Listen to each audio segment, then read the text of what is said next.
This information you are about to hear and perhaps view. These are not necessarily the thoughts or the ideas of Gary C.Clement or the Gary Clement Radio Show podcast. We are in no way, shape, or form affiliated with the parties this story is about or was interviewed for. Parts of this content may not be owned by or the property of the Gary Clement Radio Show podcast, D2 Network Media, or any other company we are affiliated with, and this information is strictly the opinion of those being interviewed. This content is for information purposes only, and although we may make reference to various news stories, we share our own independent beliefs about the content and provide our own opinions. Please enjoy the information. Well, good morning. This is Mr. Gary Clement, and this is the Gary Clement Radio Show and Podcast. And this morning we are blessed to have a gentleman from the Turks and Caicos, from the islands, Mr. Drexwell Seymore. How are you, sir? I'm well, Gary. It's a pleasure to be here. Good, sir. Thank you for having me. Yes, sir. Yes, sir. Absolutely. Okay. So first of all, just tell us a little bit about yourself, where you come from and how you got to where you are in life, actually. Sure. I'm a certified public accountant. I've been one since 1992. And I am from and I live in the Turks and Caicos Islands, which is in the Caribbean, not too far from Florida. And of course, I grew up on an island with a small family. We didn't have much to do. Didn't even have much finances. My family was poor, but I was able to get a scholarship and was able to go to college in Ohio, and I got my degree, and then I got my master's degree, and then I returned home. And then over a period of time, I was able to get different jobs and positions.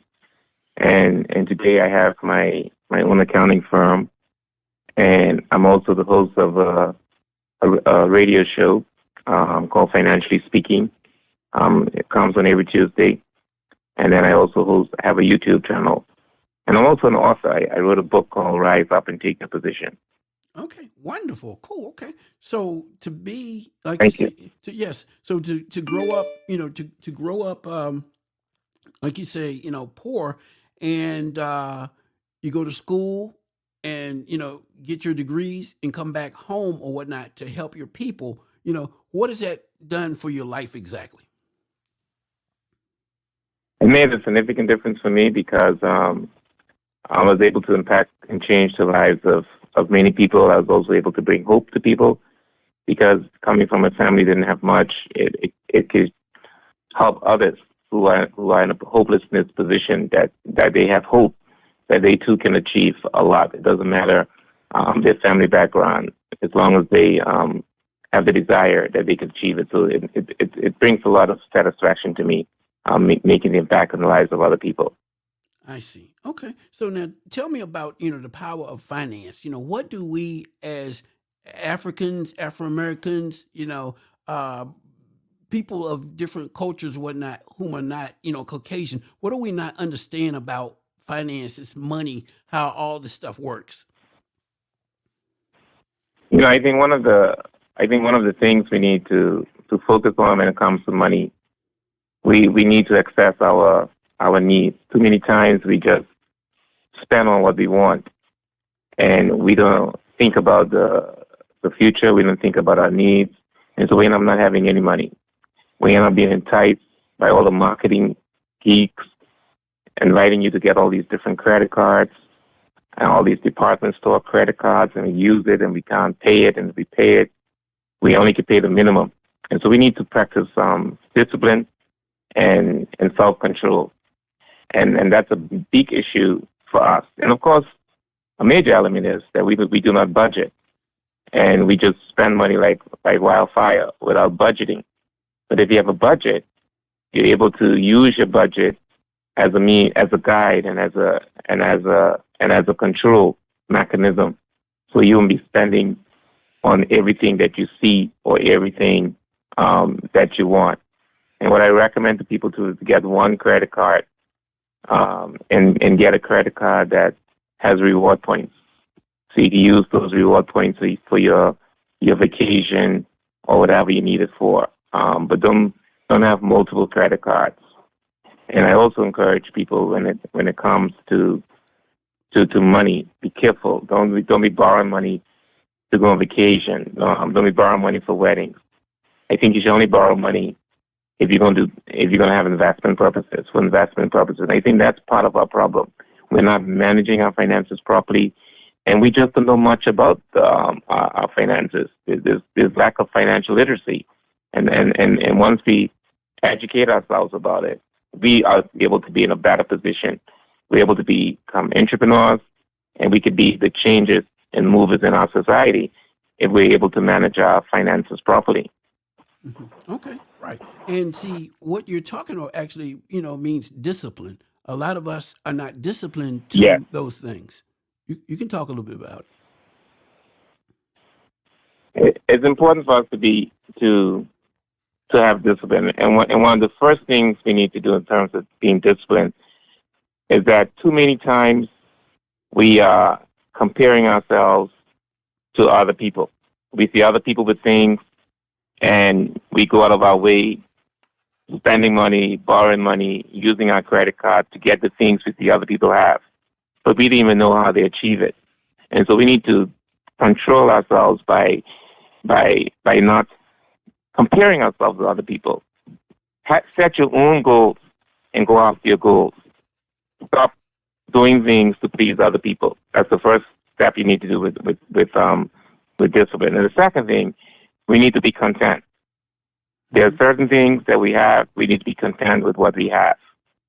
We don't need to fill up this huge debt thinking we're going to be happy.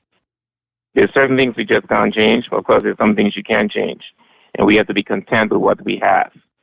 And then, of course, you may want more, but it takes some time. It takes savings, and we need to practice savings as part of our discipline.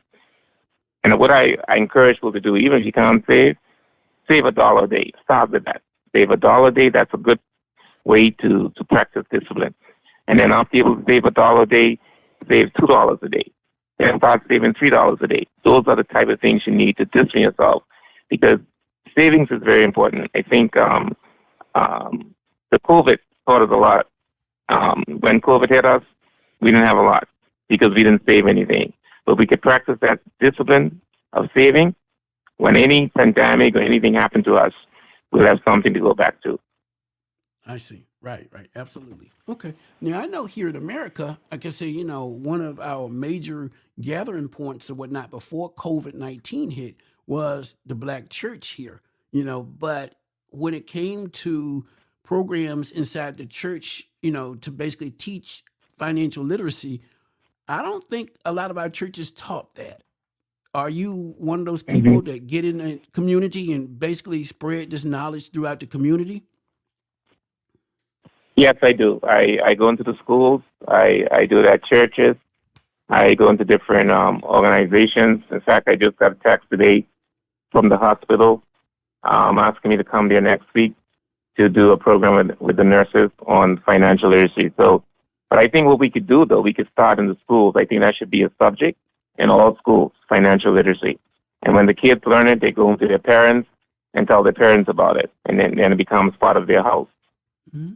Right. Absolutely. Right. Yes, sir. Definitely. Okay. So as far as your family is concerned, how has your knowledge, for financial literacy played over into your everyday family life? It has, it plays a significant impact. Of course, I manage the finances because that's a good area I'm in.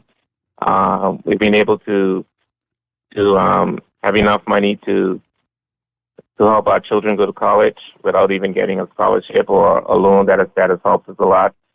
And I also teaching our children the same way because of our and also I'm being able to have several businesses, basically because of the practice of discipline in finances. I've been able to have more than one business and be able to maintain the business. So it has helped our family greatly, because as Bible people say about money, we need money. Mm-hmm. And money answers most things. Of course, the Bible says the love of money is the root of all evil, but we do need money. And because of being able to manage our finances properly, it has blessed our family and also people in our society. I see. Right. And I notice here too that, like you see, you are a Christian, a Christian person as well. So just talk a little bit about that, how you have been able to take your knowledge to your church, congregation, to those people and tell them about how to, transform their lives through being able to save and do all these things. So thank you. Yes, I am a Christian. Thank you very much. So one thing, as you mentioned earlier, a lot of churches do not talk about it.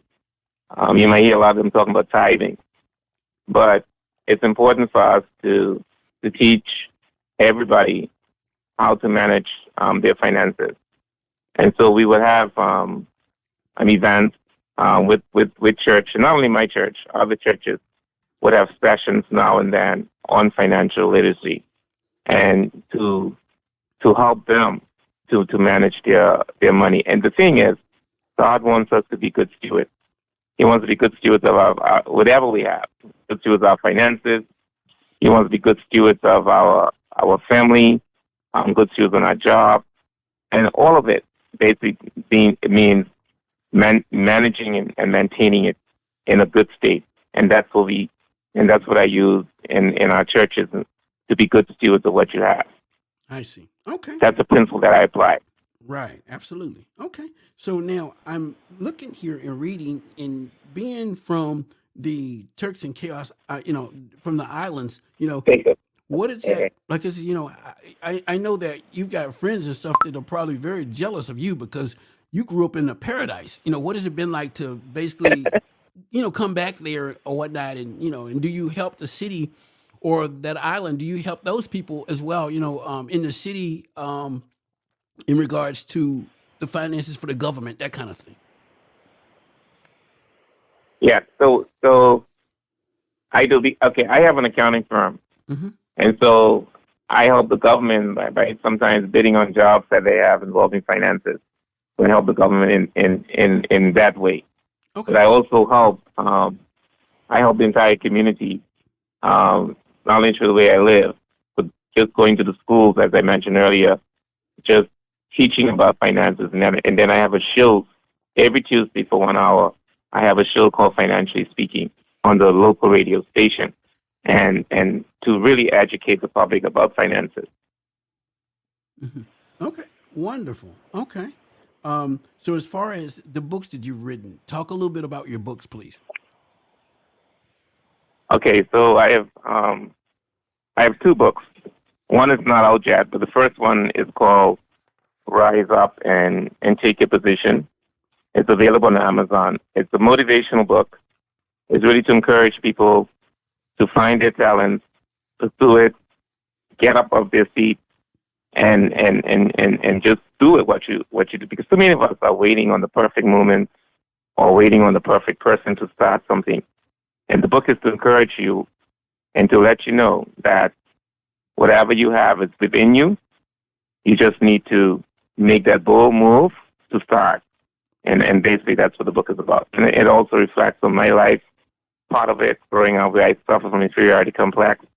And now that I'm in that position, I've overcome that. I'm in a better position. I see. Okay. Very good. Cool. Okay. So for those people that want to know more about you, to visit your social media, how do they reach you exactly? Well, I have a website, www.drexwellseymore.com, and I also am on Facebook under my name, and I have a YouTube channel, Drexwell Seymore, and I'm on LinkedIn as well under my personal name, Drexwell Seymore. Mm-hmm. Okay. All right. Very well. Anything upcoming that you want to talk about exactly? Oh, yes, I have another book coming out, as I mentioned. It'll be coming out in another month or so. So, as I mentioned, the first book was called Rise Up and Take Your Position. So the second book is called Succeeding in Your Position, because now that you've taken your position, you need to succeed. Because a lot of people are in positions, but they're failing, they're not succeeding. And so this book is to give them steps on how to succeed in their position. We really do appreciate our guest who participated in this episode, and we hope you learned something that will bless your day and your life. For all who are interested in learning more about the Gary Clement Radio Show podcast, please visit www.amazon.com, and order my book, The Gary Clement Radio Show, When Strong Afro-American Men and Women Stand Up. It covers everything about us and features a variety of Afro-American personalities who speak out about the importance of education and literacy in the Black community. Well, we thank you for tuning into our podcast. Please send us your email address so we can contact you when we have new releases and new episodes and new projects as well. You can reach us at gccpresents@yahoo.com. And also, if you're interested in submitting any materials or want to get in touch with us, please do so by simply sending an email to gccpresents@yahoo.com. That's G as in Gary, C as in Charlie, C as in Charlie, presents@yahoo.com. So until next time, do take care. And this is a G2 Network Media production.